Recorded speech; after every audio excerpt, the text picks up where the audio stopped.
Hello guys, तो कैसे हैं आप लोग। जैसा कि आप सबको पता है, हमारा 60 डेज चैलेंज चल रहा है स्टडी का। 10+ आवर्स हमें पढ़ना है।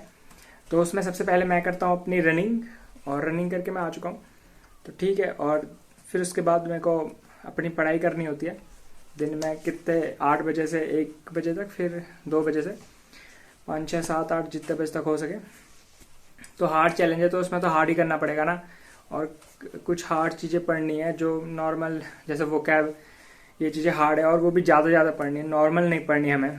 नॉर्मल तो सारे ही पढ़ रहे हैं, जितने लोग हैं सभी कर ही रहे हैं नॉर्मल 10-20 का। तो आपको 100 पढ़ोगे तब तो कुछ बात बनेगी, 50 पढ़ोगे तब तो कुछ बात बनेगी। और आपको नीतू मैम की वॉल्यूम, आप उसके में प्रैक्टिस करोगे बहुत सारा, तो ही तो बात बनेगी। ऐसा नहीं कि सभी लोग तो वरना पढ़ ही रहे ना, वो भी तो सोचो। कुछ ज़्यादा करना पड़ेगा आपको, प्रैक्टिस बहुत करनी पड़ेगी। पढ़ तो सारे ही रहे, प्रैक्टिस वहाँ पेपर में जब सॉल्व करते हैं तो सॉल्व ही नहीं होता है, क्या करोगे इतना पढ़ने का। तो इसके लिए प्रैक्टिस एकदम मस्ट बन जाती है, और प्रैक्टिस तो आपको बहुत होनी चाहिए।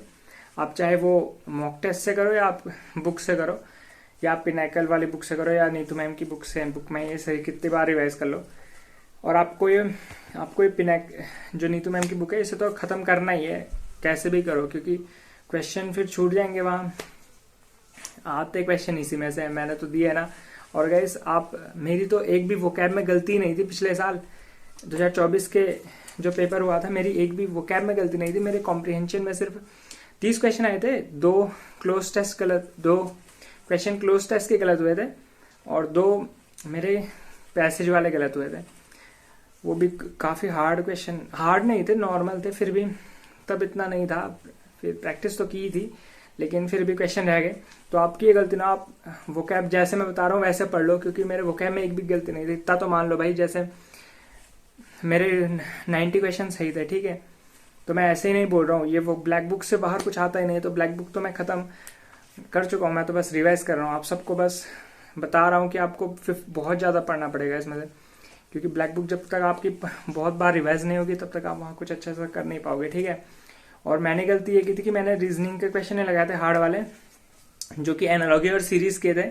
आप सबको वो लगाने, ठीक है, ये आपको करना ही है। तो गाइस, हम कर लेते हैं वोकैब, फिर आपको मिलते हैं फिर जो दूसरा चीज़ है उस पर। हेलो गाइस, तो आप वोकैब निपटा लोगे, फिर आपको नीतू मैम की ये वाली बुक करनी है, ठीक है।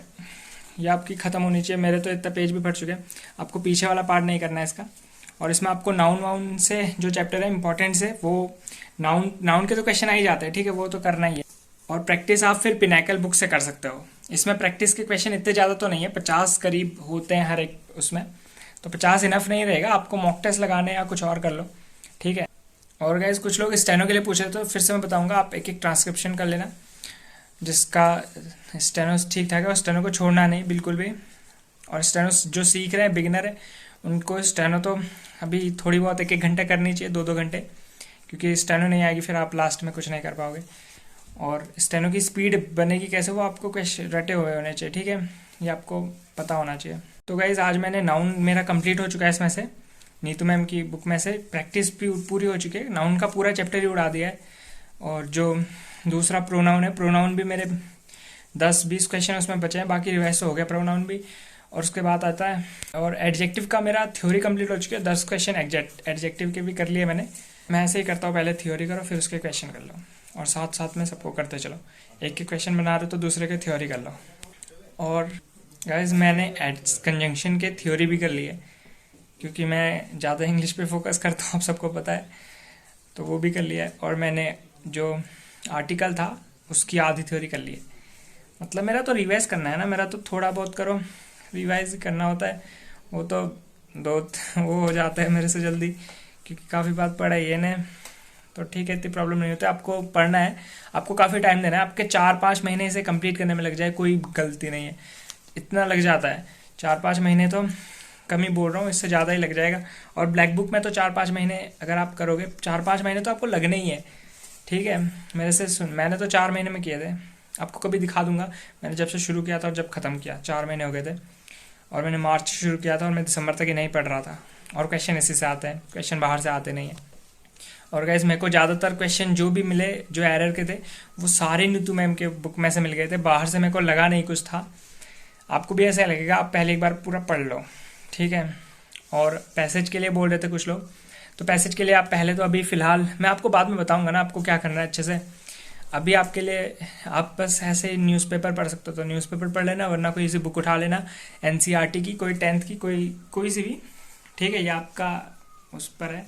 उसके बाद मैंने किया ये रीजनिंग का, और आपका इसमें मैथ तो है नहीं, तो एक मेरा मैथ था जिसमें मेरे 4-5 घंटे मेरे मैथ ही खा जाती थी अगर मैं सीजीएल वीजीएल की कुछ जीडी की तैयारी करूं, तो इसीलिए मेरा काफ़ी टाइम वेस्ट होता था। आप लोग को ये गलती नहीं करनी, अगर आप स्टेनो करो तो स्टेनो ही करो, ठीक है, वरना तो मैं कहाँ स्कोर होता, 165 प्लस मैं जा सकता था, मेरे 155 अभी आ जाते। वो तो मेरी सिली मिस्टेक हुई ना, मैंने मॉक टेस्ट नहीं लगाए थे, ठीक है, और इतना हार्ड नहीं है, मेरे भी काफ़ी मार्क्स आ जाते, लेकिन मेरा ये इतनी बड़ी बुक मैंने की थी ना, तो इसके वजह से काफ़ी मेहनत लगती है मैथ में, और मैंने सीजीएल मेंस लेवल की मैथ पढ़ी थी, तो मेरा कुछ काम की नहीं फिलहाल तो, बाकी जब सीजीएल देंगे तो उसमें देखेंगे, फिलहाल का तो कुछ नहीं है। आपको ये गलती नहीं करनी है कि आपको मैथ नहीं पढ़नी है। अगर आप जीडी की भी कर रहे हो तो हल्की मैथ पढ़नी है, बहुत ज़्यादा नहीं पढ़नी। मैं 5-5 घंटे 4-4 घंटे जब जीडी का एग्ज़ाम था उसके लिए मैथ पढ़ता था, वो मेरी गलती थी बहुत बड़ी, तो मेरे को पता नहीं था, मैंने सोचा नॉर्मल नंबर आएंगे क्योंकि मेरा फर्स्ट अटैम्प्ट था, तो मेरे को इतना ज़्यादा आइडिया नहीं था, क्योंकि मेरी इंग्लिश स्ट्रांग थी तो इसलिए नंबर ज़्यादा आ गए। बाकी रीजनिंग में तो रीजनिंग भी स्ट्रांग थी, पर उसके मॉक टेस्ट नहीं लगाने की वजह से कम आ गई, तो आपको ये गलती नहीं करनी है, आपको ये करते रहना है। और इसमें से क्वेश्चन लगाने, एनालॉजी और सीरीज पे मैं ज़्यादा जोर दूंगा क्योंकि 10 क्वेश्चन ऐसे से आ जाते हैं और वही आपके छूटते हैं, क्योंकि इनके टफ क्वेश्चन बहुत बनते हैं। इनके 2 क्वेश्चन ईजी होंगे, लेकिन आप जो बाकी के क्वेश्चन होंगे वो काफ़ी टफ होते हैं, तो आपको वो अच्छे से करना है।